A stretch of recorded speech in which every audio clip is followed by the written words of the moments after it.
हम लोग डिस्कस करेंगे एग्रीकल्चर केमिस्ट्री का class 12th chapter atomic structure. Agriculture chemistry atomic structure. अभी यहाँ पे हम स्ट्रक्चर ऑफ एटम देखेंगे और कैसे इलेक्ट्रॉन्स, प्रोटॉन्स और न्यूट्रॉन्स डिस्ट्रीब्यूटेड होते हैं वो देखेंगे। देखिए, जॉन डाल्टन जो साइंटिस्ट थे उन्होंने बताया था कि एटम जो है स्मॉलेस्ट पार्टिकल है, लेकिन कोई भी एटम का जो स्ट्रक्चर होता है वो कुछ इस तरीके से होता है कि एटम के बीचों बीच एक न्यूक्लियस होता है। ये मैं बना रहा हूँ, ये आप लोग देखिए, ये एटम जो मैंने डार्क कर दिया है ये न्यूक्लियस है, ये एटम का न्यूक्लियस हो गया। ये एटम के बिल्कुल बीचों बीच रहता है, मैंने शेड कर दिया है, और एटम के न्यूक्लियस के चारों तरफ ये ऑर्बिट्स होती है। तो कोई भी एटम होता है उसके अंदर तीन तरीके के पार्टिकल होते हैं, इलेक्ट्रॉन, प्रोटॉन और न्यूट्रॉन। इलेक्ट्रॉन जो पार्टिकल होता है उसका सिंबल होता है E और उसके ऊपर चार्ज होता है माइनस, नेगेटिव, जबकि प्रोटॉन का सिंबल P होता है स्मॉल से और चार्ज होता है उसका पॉजिटिव। न्यूट्रॉन का सिंबल N होता है और न्यूट्रॉन के ऊपर कोई भी चार्ज नहीं होता। देखिए, जीरो चार्ज लगा है यहाँ पे, न्यूट्रॉन न्यूट्रल होता है। तो कोई भी एटम के अंदर तीन तरीके के पार्टिकल होते हैं, इलेक्ट्रॉन, प्रोटॉन और न्यूट्रॉन। देखिए, न्यूक्लियस जो होता है एटम का, उसके अंदर प्रोटॉन और न्यूट्रॉन पाए जाते हैं।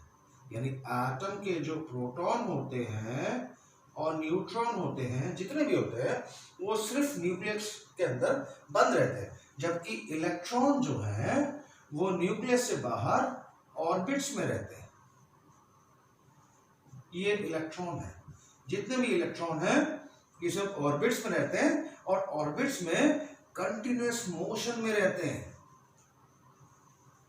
ये इलेक्ट्रॉन ऑर्बिट्स में कंटिन्यूअस मोशन में है, जबकि प्रोटॉन और न्यूट्रॉन न्यूक्लियस के अंदर स्टेबल हैं, वो इधर उधर नहीं जाते। तो ये हो गया एक एटम का स्ट्रक्चर जिसके अंदर तीन तरीके के पार्टिकल होते हैं, इलेक्ट्रॉन, प्रोटॉन और न्यूट्रॉन। तो अभी डाल्टन को थ्योरी को हमने यहाँ पे फेल किया और ये दिखाया कि एटम से भी छोटे पार्टिकल हैं, इलेक्ट्रॉन, प्रोटॉन और न्यूट्रॉन। ये एटम के अंदर रहते हैं। तो अभी आपको ये क्लियर हो गया कि एटम के अंदर तीन तरीके के पार्टिकल होते हैं। अब देखिए, कोई भी एटम होता है, इसको मैं रब कर देता हूं,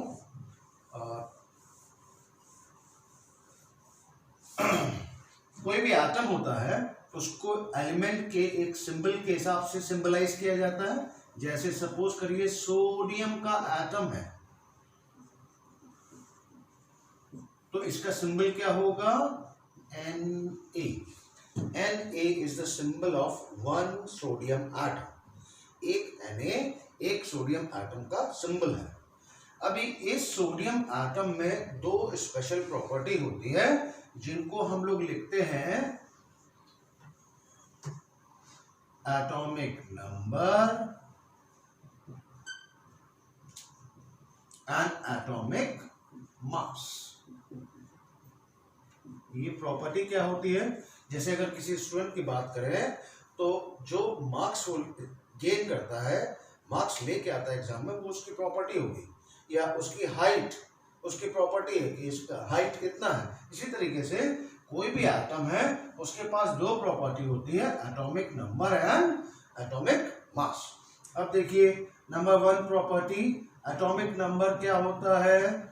किसी भी एटम का जो एटॉमिक नंबर होता है वो ये बताता है कि उसके अंदर कितने इलेक्ट्रॉन हैं। नंबर, मैं यहां पे लिख देता हूं, नंबर ऑफ इलेक्ट्रॉन। तो एटॉमिक नंबर क्या शो करता है?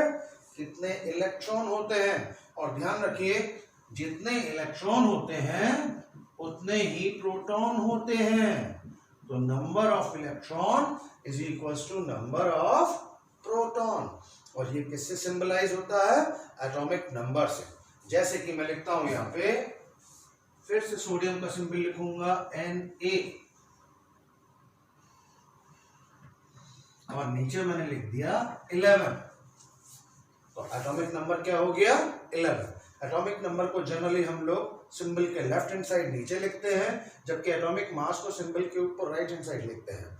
तो अभी एटॉमिक नंबर की बात हो रही है मैंने यहाँ पे लिख दिया 11। तो इसका मतलब क्या हो गया, सोडियम के अंदर 11 इलेक्ट्रॉन है और 11 प्रोटॉन। अभी एटॉमिक मास की बात करते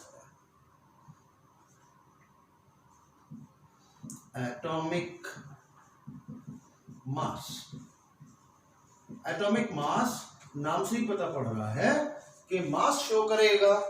तो एटॉमिक मास क्या शो करता है, मास ऑफ वन एटम, एक एटम का मास। तो मास को हम लोग कैसे लेते हैं, किसी भी चीज का अगर मास लेना हो, वेट लेना हो, तो हम कैसे लेते हैं, जनरली हम लोग ग्राम किलोग्राम में लेते हैं। लेकिन यहाँ पे जो कि केमिस्ट्री है, इसलिए मास ऑफ वन एटम किसमें निकाला जाएगा, AMU में। What is AMU? AMU is atomic mass unit. तो जितने भी मासेस आपको एटॉमिक मासेस देखने को मिल रहे हैं, बुक के अंदर लिस्ट है, तो उससे आप देखिएगा जितने भी एटॉमिक मासेस हैं वो AMU में मेजर होते हैं। तो जैसे सोडियम की हम बात कर रहे थे, तो सोडियम का एटॉमिक मास कितना होता है, 23। हमको याद है, आपको याद कर लेना है उसको लिस्ट में से उठा के। तो सोडियम का एटॉमिक मास कितना होता है, 23।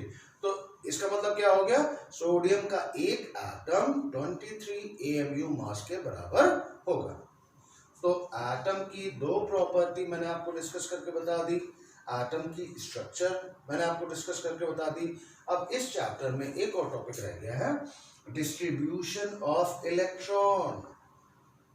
एटम के अंदर इलेक्ट्रॉन अलग अलग ऑर्बिट्स में कैसे डिस्ट्रीब्यूटेड रहते हैं, और इसको बोलते हैं इलेक्ट्रॉनिक कॉन्फ़िगरेशन। नेक्स्ट लेक्चर में इसी को